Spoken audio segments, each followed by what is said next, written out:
Hi అండి, అందరికీ నమస్కారం. పెళ్ళైన అమ్మాయికి వడిబియ్యం ఎందుకు ఇస్తారు? వడిబియ్యం ప్రత్యేకత ఏంటో తెలుసుకుందాం.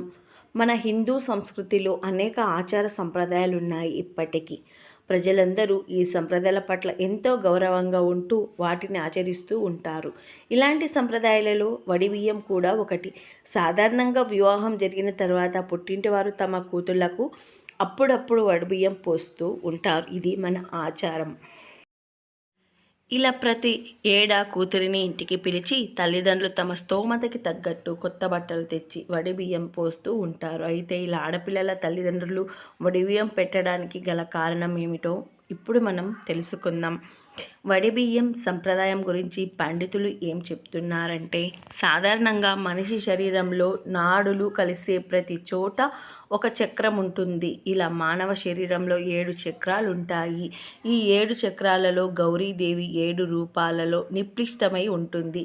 అందులో ఒకటి మణిపుర చక్రం నాభి వద్ద ఉంటుంది. ఈ మణిపుర చక్రంలోని మధ్య భాగంలో ఒడియాన పీఠం ఉంటుంది. ఈ ఒడియాన పీఠంలో ఉండే శక్తిని మహాలక్ష్మిగా భావిస్తారు. అందువల్ల వివాహం జరిగిన తర్వాత ఆడపిల్లలకు వడిబియ్యం సమర్పించడం అంటే ఒడియాన పీఠంలో ఉన్న మహాలక్ష్మి అనే శక్తికి బియ్యం సమర్పించడమని అర్థం.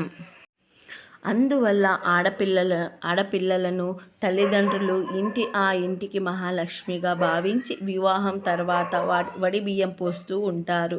ఆ సమయంలో కూతురిని మహాలక్ష్మిగా భావించి ఆమె పక్కనున్న భర్తని మహావిష్ణువుగా భావిస్తారు.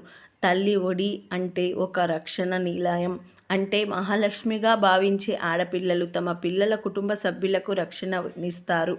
తల్లిదండ్రులకు తమ బిడ్డకు వడిబియ్యం పోసే సమయంలో బియ్యం మాత్రమే కాకుండా అష్టైశ్వర్యాలు కూడా పోస్తారు. అంటే తమ బిడ్డ జీవితాంతం అష్టైశ్వర్యాలతో తూగాలని ఆ తల్లిదండ్రులు ఆశిస్తారు. ఆ సమయంలో కూతురు తన పుట్టిల్లు అష్టైశ్వర్యాలతో తూగాలని తన వడి బియ్యంలో నుండి 5 పిడికల బియ్యం తన పుట్టింటికి ఇచ్చి పుట్టినింటి మహాద్వారానికి పసుపు కుంకుమ పెట్టి అత్తారింటికి వెళుతుంది.